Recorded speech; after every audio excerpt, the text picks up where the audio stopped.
Bonjour les amis des oiseaux et des canaris en particulier. Donc la chaîne Mercier Canariculteur pour la suite des vidéos. Alors dans la vidéo précédente, je vous avais montré que c'était la fin de la mue pour mes canaris et qu'ensuite je les ai mis en cage individuelle par couple. Voilà, le truc c'est que je les ai laissés pendant un mois, comme je vous disais, pour à peu près un mois, avec juste de graines et de l'eau. Voilà, nous sommes maintenant mi-août, donc le mois est pratiquement passé, enfin ça fait 3 semaines et demie, bon on n'est pas une semaine près, hein. Voilà, donc l'étape suivante maintenant va être commencer à enrichir la nourriture en vue de la préparation à la future reproduction en 2024. Voilà, parce que le secret pour faire reproduire ces canards, c'est de les faire préparer assez tôt. Plus c'est tôt, meilleur c'est. Voilà. Alors, aussi dans la dernière vidéo, je vous avais montré que j'avais mes canaris qui étaient atteints d'acariose respiratoire. Donc, nouvelle de ce côté-là, c'est très bien, puisque vous voyez par exemple, j'ai ma femelle là, qui est atteinte. Voilà, qui est atteinte, mais elle va beaucoup mieux. Voilà, elle a plus rien, c'est-à-dire c'est pas seulement que je vois qu'elle va beaucoup mieux et qu'elle ne crache plus, ça suffit pas, parce que parfois le produit, comme je vous ai montré, donc qui consiste à mettre directement des produits dans les narines, parfois l'oiseau a l'air guéri en fait, mais il faut se méfier. Alors lui c'était pareil, vous voyez, il était atteint et puis finalement ça y est, il est guéri. Donc ça suffit pas toujours de voir comme ça visuellement. Vous voyez par exemple c'est le cas de lui, donc lui il était beaucoup plus atteint que les autres et en fait il n'est pas tout à fait guéri. Alors il a l'air guéri comme ça en fait, parce qu'il claque plus du bec, on voit, mais quand on le prend on entend encore des sifflements. Donc vous prenez l'oiseau, vous le mettez à l'oreille, vous entendez encore des sifflements, c'est que l'oiseau est encore atteint. Donc je continue, femelle qui à côté était atteinte, mais ça y est elle est guérie, donc il reste plus que lui, vous voyez. Donc c'est une méthode qui marche plutôt bien. Voilà, bon après chacun fait comme il veut, hein. Mais voilà, ça fait plusieurs années que j'utilise ce système et donc de ce côté-là, voilà, cariose respiratoire.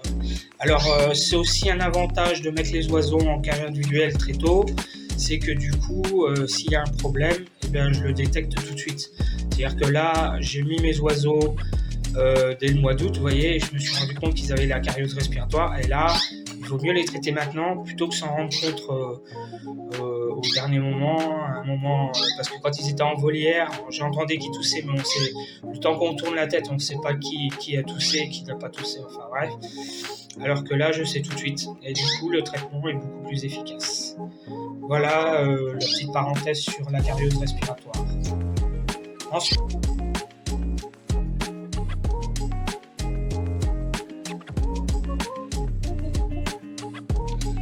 Ensuite, pour ce qui concerne la phase 2 de ma préparation. Donc pour ce qui concerne les canaris, j'ai commencé à enrichir la nourriture, je vais vous montrer ça. Alors la différence par rapport à l'année dernière, par rapport à ce qui m'était arrivé, c'est que cette fois-ci en fait j'ai combiné. Alors je regarde sur YouTube beaucoup de vidéos, notamment le canari du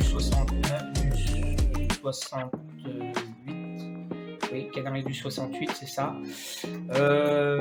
Notamment plein de vidéos et en fait j'essaye de combiner mon ancienne technique avec les techniques d'autres personnes. Voilà.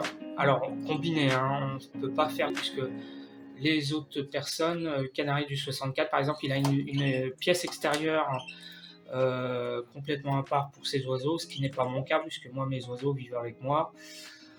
Donc on ne peut pas faire un copier-coller parfait, mais par contre on peut s'inspirer des faits. Donc la différence avec l'année dernière, c'est que cette fois-ci j'ai fait un planning, ce que je ne faisais pas avant. J'ai fait un planning, il y en a un pour les canaris, un pour les indigènes. Parce qu'effectivement c'est pas tout à fait la même chose. Je vais vous montrer ça tout de suite, vous allez comprendre. Voilà, donc Donc j'ai fait les plannings et je vais vous montrer au fur et à mesure que les mois vont passer. Donc là, c'est le début de l'enrichissement pour un mois. C'est-à-dire, normalement, c'est septembre, mais bon, on va dire mi-août, mi-septembre. Donc, ce qui change, c'est que cette fois-ci, j'enrichis avec la nourriture avec de la pâtée. Donc la voici, pâtée jaune, hein, pâtée sec évidemment. Donc contrairement aux autres, moi, je la remets dans ce petit godet-là. Je la jette pas parce que voilà, je déteste ça. Je leur laisse finir entièrement. Ils mettent à peu près une semaine pour finir. Et je leur laisse une semaine sans. Et puis la semaine d'après, je remets de la pâtée, ainsi de suite. Ça va être pendant un mois. Autre changement, donc les graines, pas de souci. Alors oui, j'ai oublié de vous dire, ce qui tombe des oiseaux, la température et la durée du jour est identique à celle de l'extérieur, puisque chez moi les fenêtres sont tout le temps ouvertes, 24 heures sur 24. Donc le jour là ici un peu plus tôt à 21h30, maintenant 21h. Et puis la température, l'hygrométrie c'est la même que l'extérieur, hein, la fenêtre est ouverte, donc voilà, donc il n'y a pas de souci. Donc je vous disais, donc voilà la pâtée. Autre chose aussi qui change dans l'eau de boisson, c'est du vinaigre de cidre, ce que je faisais pas avant. Vinaigre de cidre 2 fois par semaine. Voilà, ça je copie sur les autres. Qu'est-ce que j'ai changé? Puis donc des fruits et des légumes. Alors là je ne l'ai pas mis parce que je viens de nettoyer les cages. Voilà. Donc vous voyez ici pareil la pâtée. Voilà. Qui sera enrichie plus tard. Pour le moment elle est juste. Donc vinaigre de cidre. Hop, vous voyez les canaris. Et puis la troisième cage. Voilà. Avec le couple UP. Voilà. Et quoi d'autre? Donc là en fait j'ai tout installé dans la cage. Alors là où il y a de la pâtée, où il n'y a pas encore de nourriture enrichie, j'ai mis du grit en fait. Voilà.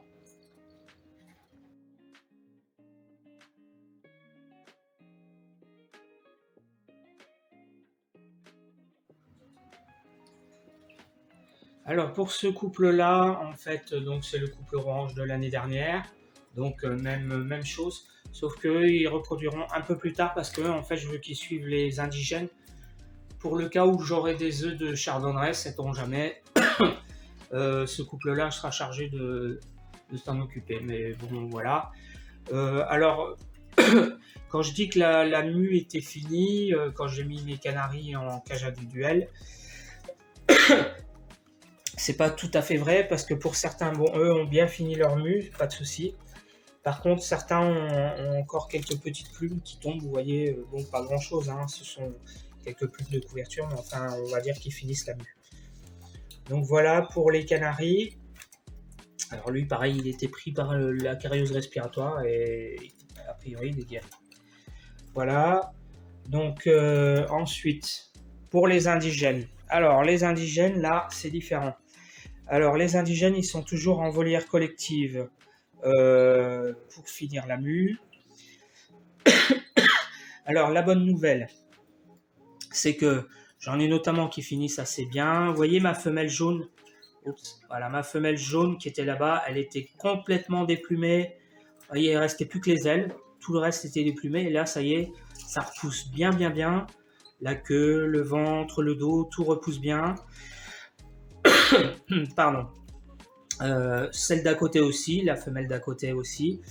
Donc je suis content, voilà. Il reste encore la tête. Les chardonnerets, pareil.